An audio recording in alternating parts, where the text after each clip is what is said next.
Untap, upkeep, and welcome back to the channel. This is an experimental video, so bear with me. If it's not the best in the world, I do sincerely apologize. But we're going to do basically a live deck build starring, if I could actually get it in here the correct way, Shiko, Paragon of the Way. So this is popular as a blink commander. And I'm just going to kind of go over some of the cards I have in the deck and just kind of go and show y'all how I do a live deck build. This is how I'm going to sit here at my desk in my home. Put that over there. And I'm just going to kind of show you my thought process to a lot of things here. I'm still experimenting with the light and the shadow, so there might be a little bit of glare here and there. So bear with me. But let's start over here. As you can see, we have quite the selection of cards sitting out. This deck has already been built and test ran a couple of times, and the person I built it for has told me some of the issues that they are having with the deck. Right there we see a little bit of glare, so I apologize as I'm trying to work through this. You know, ironically enough, sleeves plus light equals glare. Go figure. Let's put the tripod back. Let's see if we can get a little bit better situated right here. All shell? That look good, everybody? Okay, I think it is. So I'm just going to kind of pick up stacks of cards and just kind of go over them through the camera and tell you why I got them and what my thought process is. But the person I built the deck for, he has said that he has come to a point where he has several blink capabilities with Shiko, but then he's running out of ways to actually do anything with Shiko. There's nothing in the graveyard, or he kind of hits a wall. But every once in a while, he's played the deck a couple of times, and he's able to just get it to start doing what it needs to do, and he's like, it is hilariously nasty. Thank you. So for my man Gabe, shout out. I love you, brother. Thank you for all the love and support. So this is a live build just for him.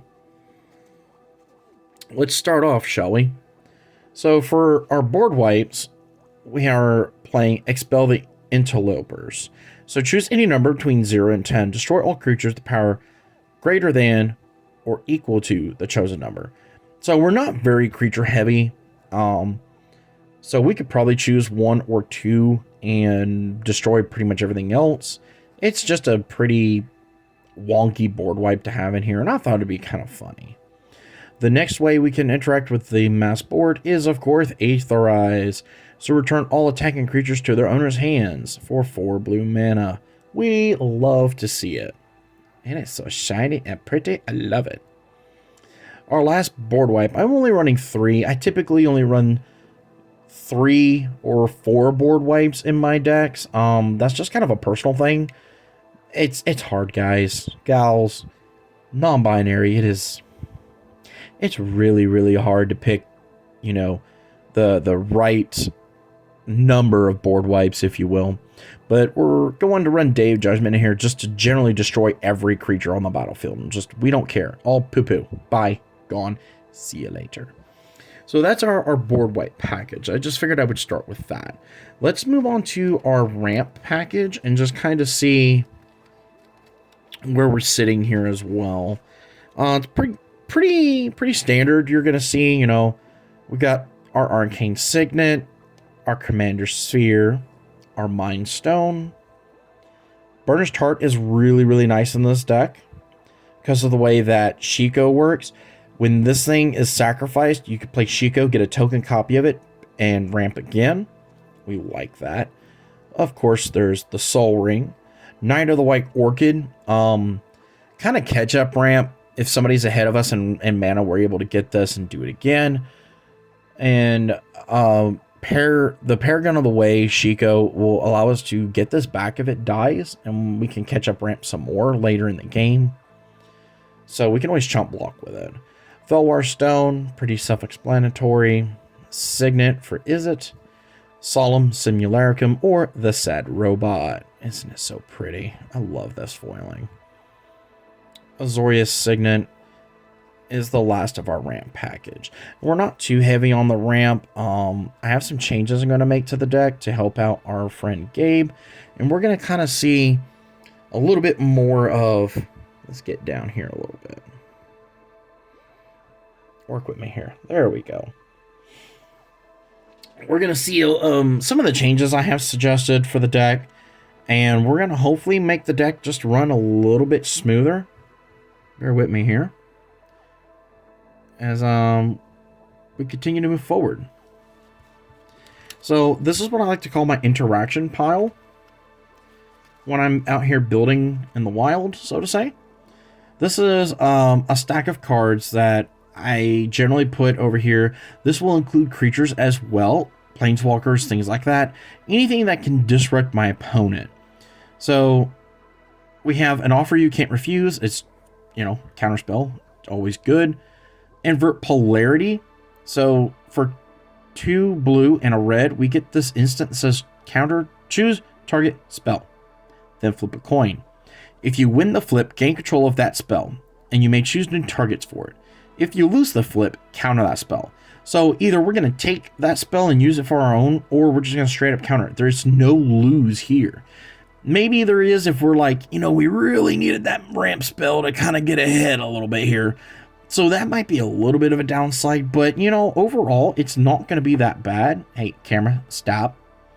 And I think it has a lot of benefits, not to mention, it is at the 3 mana slot, so we're able to get it back with Shiko as well at instant speed, which is always funny.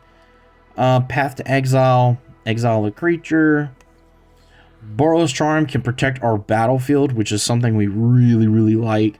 Because we are running kind of the standard combo in the deck.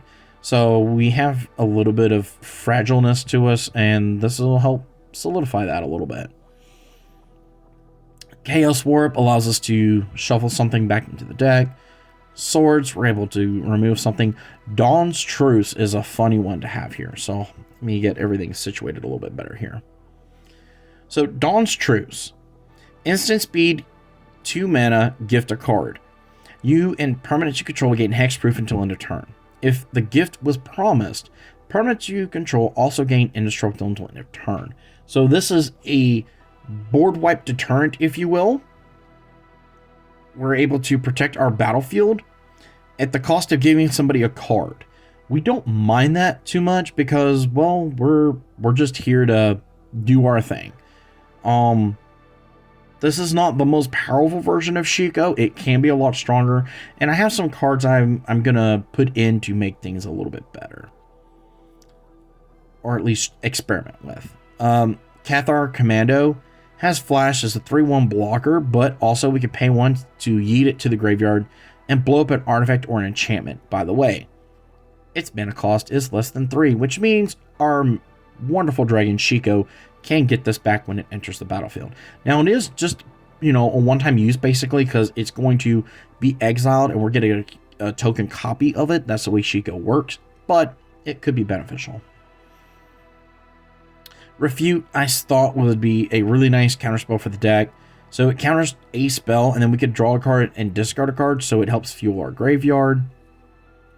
Grasp of Fate, we can exile up to 3 things on the battlefield till this thing leaves. It's also 3 mana cost, so with Shiko, we're able to get it back whenever it hits the graveyard and do it again, which, by the way, we could do virtually at instant speed because of the way Shiko works. As long as we have a blink spell, we can just boop, bloop, and make people sad. Stroke of Midnight, we could blow something up. Skyclave Apparition. I don't know. I'm not the English speaking of apparently the world. So this exiles something, and we're able to have a restriction though at 4 mana, but again, 3 mana, we can get it back whenever it leaves the battlefield.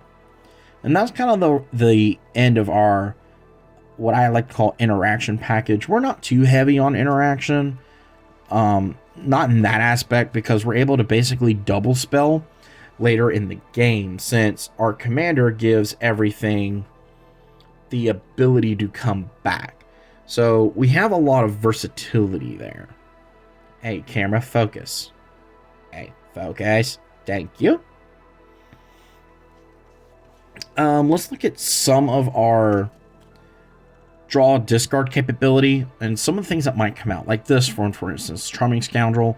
When it enters, choose one, draw a card, then discard a card, create a treasure token, or make a wicked roll. Not that great of a card. It was in here because it was, kind of budget friendly, but I think I've got something better I'm going to put in here. Frantic Search, draw 2 cards, discard 2 cards, untap 3 lands. Winter Night Stories I thought was really, really sweet in here, because you can get it back with the 3 mana cost here with Shiko, or we can harmonize it with Shiko. Either way, we get it back. We get 2 copies of this. So we can draw 3 cards, discard 2 cards unless you discard a creature card. So you never know, that might be beneficial. Omen of the Sea is an instant speed, basically, enchantment. When it enters, scry 2, then draw. Pay 2 and a blue, sack it to scry 2 cards, and we can do it twice thanks to, as you can see, the theme of the deck is almost everything has a 3 mana value or less. Collector's Vault might be another card I pull out just to experiment a little bit with the deck. So for 2 mana, you can play this, and then for 2 more mana, you get to draw a card, then discard a card and make a treasure token. I think this might stay, it might come out, I don't really know.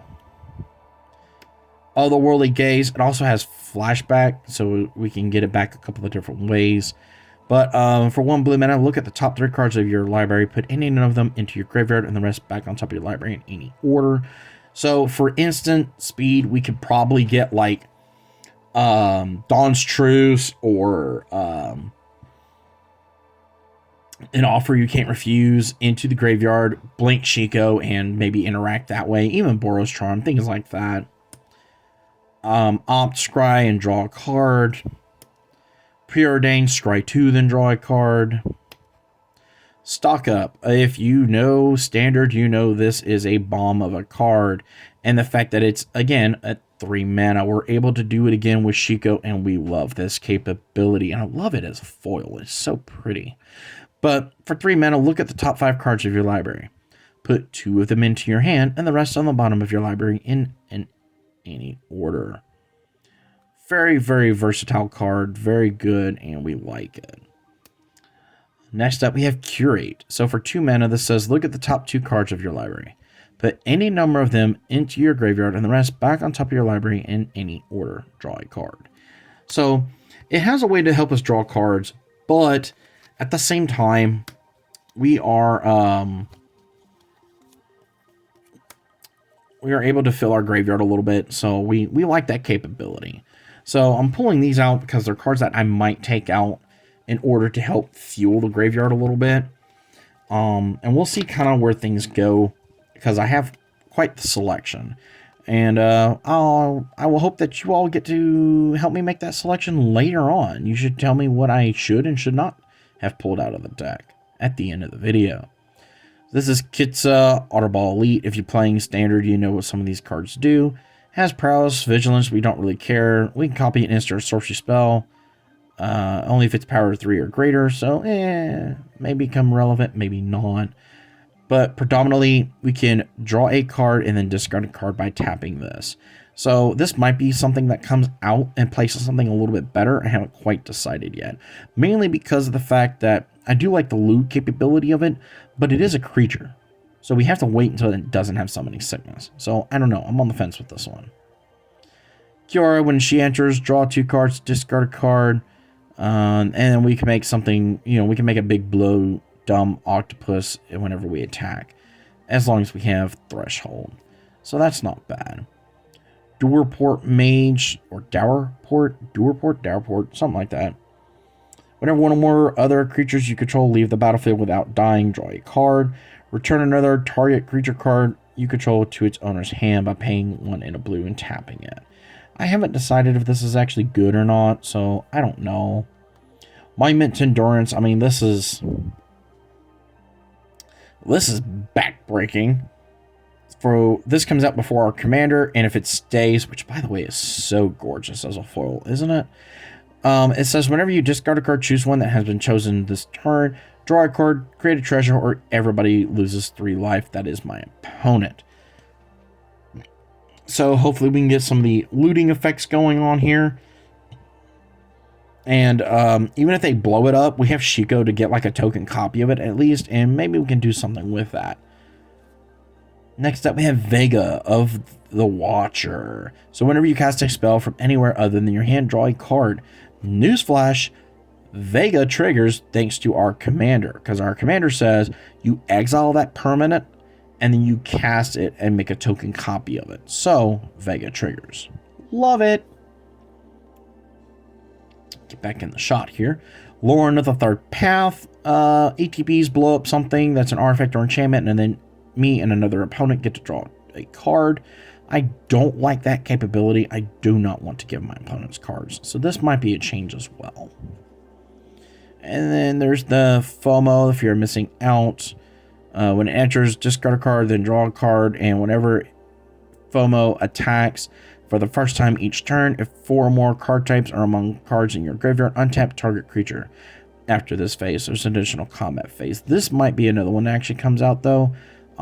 Really good card, really handy, and the mana cost is nice, but I think it's a little restricted because we're not really going to attack with just like one creature. We're hoping to like swarm the board, you know. Let's move on to our Blink package, which I'm going to upgrade as well. We have Blur, exile target creature you control, then return it to the battlefield under its owner's control, draw a card. Love that. Siren's Ruse, same thing. Exile it and then return it to the battlefield. Momentarily Blink also has the 3 CMC, so we can do it here as well. Or we can flash it back for 3 in a blue. Same thing. It's a blink effect. These are all blink effects. This is what we mean by blink effects. They're on the battlefield and then bam, they come back. If I'm not mistaken, this is part of where it got it from. There actually is a card, it's a creature, I believe it's called Blinky, and that's really where the quote blink effects really got their nickname from. But this allows us to do the same thing. We're going to exile Shiko, bring it back, and pick something else. Cloud Shift, Displace, Restoration Angel, which I don't know if I'm going to keep in or not. That's kind of on the maybe. Abriello, Ancestral Echo, Yorian, the Sky Nomad. I might actually pull this one out too, just because it is 4 mana, and it does make it hard for us to get it back. Same thing with Restoration Angel. The Charming Prince, and of course we had to have the goodest of pups, Philia. So this is our Blink package, as you can tell. 1, 2, 3, 4, 5, 6, 7, 8. Right, 1, 2, 3, 4, 5, 6, 7, 8. Yeah, we have 8 Blink packages, or Blink cards, you could say, right here. Oh, and yes, gotta love the Dragon Shields. They allow us to get our commander a lot more value, and that's something we really need in the deck. Let's look at our last stack as we see our pile here is starting to grow a little bit of cards we might swap out and try out for other things. Of course, I had to add her. The Elspeth Storm Slayer. So, if one or more tokens will be created under your control, twice that many of those tokens are created instead. So, we love that. We can get double the tokens. We can +1 her to make a 1/1 white soldier creature token, which will essentially be 2. We can put 0 as a capability to put a 1/1 counter on each creature you control, and then gain flying until end of turn. Possibly a good way to end the game after we've done our little loopy-loopy combo here. And then -3, destroy target creature and opponent controls with mana value 3 or greater. This is great. Great card. Great card. Artist Talent. So whenever you cast a non-creature spell, you may discard a card, and if you do, draw a card. Really good. Non-creature spells cost 1 less to cast. Really good if we put it up to level 2. And then level 3, if a source you control will deal non-combat damage to an opponent or a permanent opponent controls, it deals that much damage plus 2 instead. May or may not get to level 3. We kind of bounce around on that. But at least level 1 and level 2 are very, very good. Next up is Copy Enchantment. I don't know if I'm going to keep this in the deck or not. I'm going to put it over here in the maybe pile that I've got building right here. So this just has a very simple thing. Copy target enchantment as it enters the battlefield. It has its uses. I don't know if I'm going to keep it in the deck. I will put it over here and we will see if it stays. The star of the deck, or one of them I should say, is Caretaker's Talent. You play standard, you know it, you hate it, or you love it. It depends if you're on the opposite side of this card or not. So whenever one or more tokens you control enter, draw a card. It only triggers once each turn. Level 2. Create a token that's a copy of target token you control. Hello, if Shiko's exiled this, we can make token copies of this, guys. This gets out of hand. And then level 3, creature tokens you control get the +2/+2. It's not until end of turn. It's not a saga, so it doesn't just go away when it hits level 3. It stays and gets all of these abilities. It's really, really nasty, y'all. 3 Blind Mice is the other golden star of this deck. This is a saga. It will die on its own, but that's okay. So for chapter 1, we can make a 1/1 white mouse creature token. Fine. Great. What we care about is chapter 2, especially if this is a token. So you create a token that's a copy of target token you control for 2 and 3. Meaning, for 2 turns, we can make multiple copies of this and keep getting chapter 1 and just keep this train going until our opponents figure out what we're doing and interrupt us. And then trying to get to the last one might be a stretch, but creatures you control get a +1/+1, gain vigilance until end of turn. So theoretically, we have quite the army of mice coming, and that's kind of what we're trying to do here. Monastery Mentor I thought would be a great add as well. So whenever you cast a non-creature spell, create a 1/1 white monk creature token with prowess. I have played the deck myself. I have gotten this to go off, and it is hilarious when it does. I thought this was a nice add-in as well. Firebrand Archer. Whenever you cast a non-creature spell, it deals 1 damage to each opponent. So we're hoping to cast a whole bunch of the non-creature spells in the deck and get this to go off and do its thing. The Drift of Phantasms is very budget friendly for a tutor, if you will. For 3 mana, 1 and double blue, we can discard this and find anything in our deck with the mana cost of 3, if I get the glare to go off the screen. So for 2 and a blue. So it doesn't have to be blue. We can just use this to literally go find 3 Blind Mice, Caretaker's Talent, or anything else we might need at the time. Romania the Second, very simple. It's only in here for one reason. Tap a colorless, tap it, create a tapped token that's a copy of target token that entered the battlefield this turn. So we're just trying to make extra token copies of whatever we're doing. Next up, we have Kaikar, Zephyr Awakener. So whenever you cast a non-creature spell, choose one. Exile another target creature you control, return that card to the battlefield under its owner's control at the beginning of the next end step.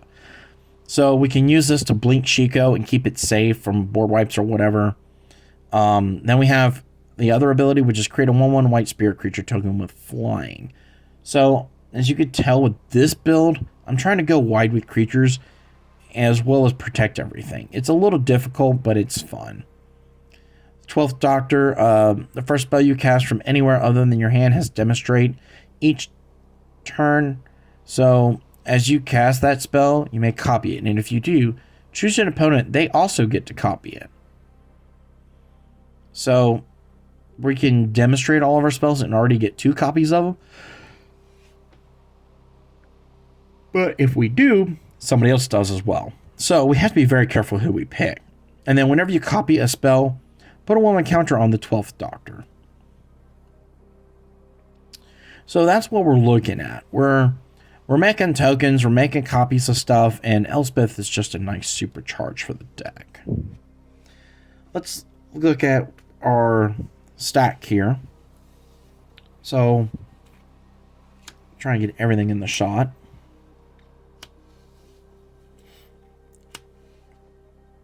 Looking at cutting possibly 5 cards and swap them out, and I have way more than 5 cards. So, we're just going to kind of experiment here. First up, he told me he had this bad boy, a Snappy Casting Mage, which I think is immediately going to go into the deck. Especially because we can get it back with our Shiko. But it may not. I haven't decided that. Can only keep Sage is just a nice way to draw cards. So, commander creatures you have, whenever this creature enters or leaves, draw a card. It's a nice way to keep our hand and everything full. The Eldrazi Displacer, I think, is definitely going to go in. It's a blink effect. I might swap out a different blink effect for it, just to make sure we have it in the deck. I'm actually going to change out one of the board wipes. Well, no, this doesn't go here. Why is this here? This doesn't go in this deck. Shoot, go away. It goes to a different deck. This is better. Stillness in Motion. At the beginning of your upkeep, mill 3. Then if your library has no cards in it, exile this enchantment and put 5 cards from your graveyard on top of your library in any order. So this allows us to keep us from being milled like completely out per se, but it does allow us to keep our graveyard full without spending ridiculous money for Mesmeric Orb. Next, I have a couple of lands here that I think will go really good. So there's Gyreach Sanitarium. Each player draws a card, then discards a card. And then the Desolate Lighthouse. So for Izzet and one more, draw a card and then discard a card. So I think those are definitely going to find their way in. Faithless Looting, I might swap out for, like, I don't know, Opt maybe.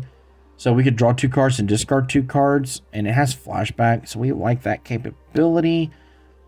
Throne of the Grim Captain. We don't really care about this whole meld part of it, really. We just care about the fact that we can mill 2 cards. Well, never mind. I can't put it in the deck. It's black. So, poo-poo on that whole idea. Boy, am I intelligent and pay attention to cards. Woo-wee. Look at me go. The last card we have that we're going to possibly look at putting into the deck is this, the Ashling Flame Dancer. You don't lose unspent red mana as steps and phases end. Whenever you cast or copy an instant or sorcery spell, discard a card, then draw a card. If this is the second time this ability has resolved this turn, it deals 2 damage to each opponent and each creature they control, so it could be a mini board wipe. And then if it's the third time, we add quadruple red. So we like that capability. So if we're looking here, we've got 1, 2, 3, 4, 5, 6 cards we're trying to add in. We have 1, 2, 3, 4, 5, 6 cards we're trying to take out.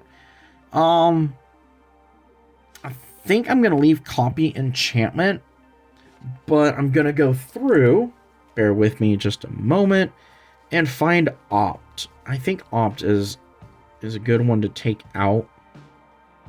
No, because Opt can be instant speed. I don't know.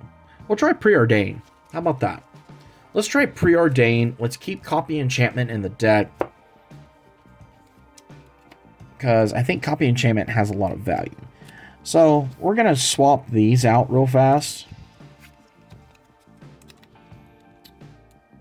My big old fat dragon fingers can actually work here. I don't feel too bad about them. We're not really changing a whole lot about the deck by not having these in. So we're going to see how much better the deck will run with a little bit better synergy, if you will. We have more discard and more draw capability. We don't care about not having a max hand size, because we're hoping things hit our graveyard. I really think Stillness in Motion here is going to be really sweet in the deck. If I can work my fingers here. I think Eldrazi Displacer is going to be really sweet in the deck. And I think Snapcasty Boy here. I think this is going to be really surprising in the deck as well. Man, you gotta love that old border foiling. Isn't it gorgeous? It is so pretty. The only other thing I could tell you and show you is the mana base, which I'll just kind of skim through it a little bit. You know, there's no point in laying out 36, 38 lands, however many the number is here. So let's just kind of sit here and do like this, I guess, and we'll just kind of let you look and see the mana base as I go through here. You know, there's nothing like that fancy or that special. I mean, my man Gabe here, he really enjoys the gold borderlands, so we have some of them in the deck. Hold on now. Easy lands. Fountain Port, really fun card to have in here. Just nothing really all that fancy that you're gonna see here. Everything's pretty self-explanatory. I think this is one of the few decks in person that I don't have a way to blow up a land. Gabe is still pretty new to the game, so I don't think I need to put that on him. Everybody say hi to Gabe if you're still watching the channel and this video. Let him know that you love him and you hope he does really good with this deck, and you hope that he learns it well and just beats people upside the head, including me. That is okay. Just kind of looking through what we're doing here. Might take out... I know, there's nothing there to look at. There's just a game mat on the battlefield. What are you doing? Hey, dummy, what are you doing? Well, you know I'm doing things. Let's take out... Oh, shoot. I don't know. Let's take out probably a couple of basics for the capability of using these other lands. I think they'll work better. So we're gonna try it out. We're gonna take out a mountain and a plains. A lot of our blink effects are blue, and we're very blue heavy. So I don't want to take those out. So we're going to add Gyru Sanitarium